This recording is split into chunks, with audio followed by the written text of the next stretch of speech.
In this podcast episode, host Nicholas Wade explores the evolutionary and biological foundations underpinning human social and political behavior. Wade delves into why systems like socialism struggle to succeed, drawing on historical examples such as the Israeli Kibbutz system. He discusses the interplay between human nature, gender differences, tribalism, inequality, and cultural evolution. Throughout, Wade emphasizes how deeply ingrained instincts and evolutionary legacies shape modern societies, politics, and economic arrangements, often in ways that challenge idealistic social constructs. Wade describes the kibbutz system in Israel as a natural experiment in voluntary communism. Founded by idealistic immigrants seeking to create an unselfish society, the kibbutzim abolished traditional family structures, raised children communally, and implemented equal pay regardless of individual effort or merit. While successful during the founders' lifetimes, the system faced challenges as subsequent generations rejected key principles. Families reconstituted, pay differentials reemerged, and communal living gave way to privatized arrangements. Wade highlights that ignoring human nature, particularly instincts shaped by evolution, undermines such socialist systems. Equal pay, in particular, conflicts with ingrained human drives for merit-based reward and status, which serve important survival and reproductive functions. Wade explains that male humans evolved strong competitive drives due to reproductive pressures, where dominant males secured mates and many males were left without. This biological imperative fostered intense competition among men.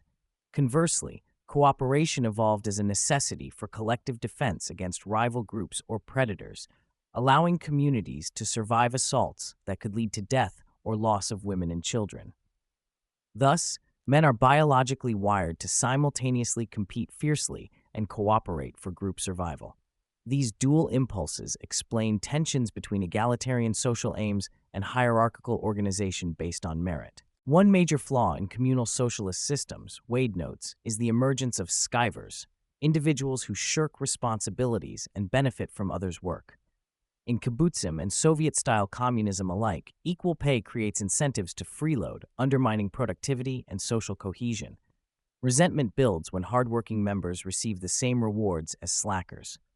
Public disapproval can mitigate but not eliminate this tendency. Wade argues that systems that fail to reward merit are inherently destabilizing and doomed to eventual failure. The podcast discusses profound evolutionary differences between male and female minds shaped by distinct reproductive roles. Women evolved primarily to bear, raise children, and manage interpersonal relationships within families and communities. Men specialized in defense, fighting, and organizing larger social institutions. Wade challenges modern cultural narratives that deny innate gender differences, arguing these are as fundamental as physical differences. He speculates that women often act as regulators of male aggression and competition in tribal settings, a dynamic observed in chimpanzee societies as well. Wade emphasizes culture's powerful capacity to modulate, but not erase, biological imperatives. Human societies have reshaped family structures and gender roles significantly, especially through the liberation of women from domestic duties. However, when institutions like the family are dismantled, as in the kibbutz experiment, society experiences instability. Family remains a load-bearing wall of human social organization, essential for raising children and transmitting culture. Wade highlights monogamy as a key cultural innovation that stabilizes societies by distributing mates more equally, reducing dangerous male disaffection associated with polygamy. Although formal tribal structures have largely been replaced by nation-states, Wade argues tribal instincts remain deeply embedded in human psychology. Tribalism governs trust and cooperation within groups, creating divisions between insiders and outsiders. This evolutionary mechanism explains resistance to immigration and multiculturalism, as well as the persistence of nepotism and ethnocentrism.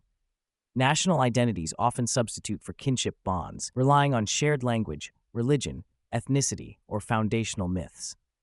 However, increasing diversity and secularization challenge these traditional bases of cohesion, heightening social tensions in countries like the United States and many European states. Wade contrasts the American melting pot approach to immigration, which emphasizes integration and shared values, with Europe's relative failure to integrate large Muslim immigrant populations. He argues that rapid, large-scale immigration strains social trust and national identity, fueling fears of economic competition and cultural dislocation. Successful integration requires time and mechanisms to accommodate diversity without fracturing societal bonds. States with a dominant ethnicity or shared culture governing justly, such as Singapore, tend to manage multi-ethnic populations more effectively. Wade is candid about humanity's inherently warlike instincts, tracing genocide and organized violence back to our primate ancestors. Humans share with chimpanzees a brutal capacity to eliminate rivals utterly.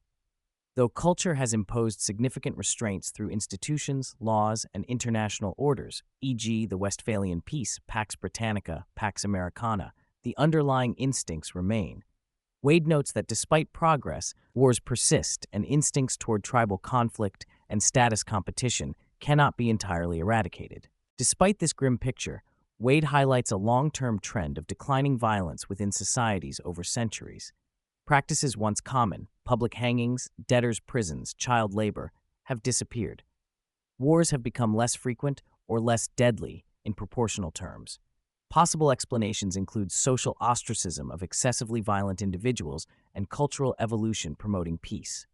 This decline suggests humans can, at least temporarily, transcend some evolutionary impulses through cultural norms and institutions. A central concern Wade raises is the global fertility decline linked to the breakdown of traditional family structures and women's increasing labor participation and autonomy.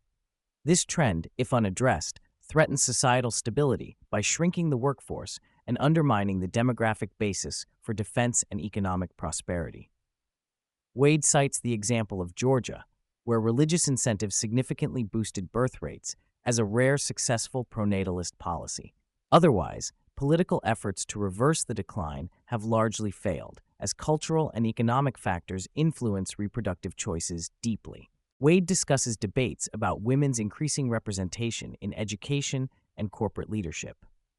He acknowledges women's different value systems, often less aggressive and more relationship-oriented, while questioning whether women, as a whole, are as well evolved for managing large institutions as men historically have been. Wade avoids simplistic conclusions, but suggests that final assessments await results from ongoing social experiments. Wade addresses the contentious topic of biological basis for race, drawing on his previous work. He argues that genetic differences between population groups are scientifically demonstrable without implying superiority or inferiority. He regrets academic taboos that suppress such discussions for fear of misuse.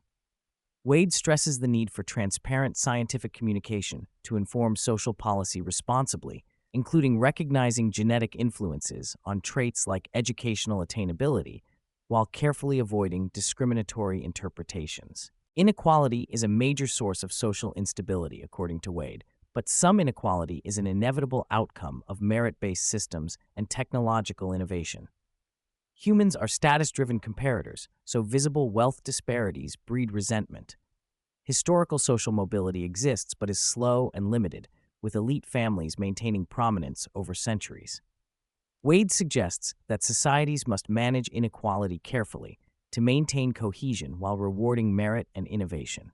Modern politics increasingly reflects tribalism, with political party allegiance resembling sports team loyalty or tribal warfare.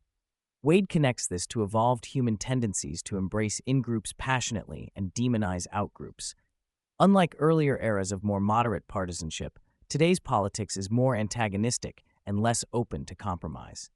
Throughout the conversation, Wade advocates for acknowledging fundamental human biology and evolution in political and social thought. Idealistic visions, ignoring these realities, risk failure and societal harm. Instead, understanding the balance between innate drives and cultural modifications can help policymakers design more viable social systems that accommodate human instincts while promoting cooperation.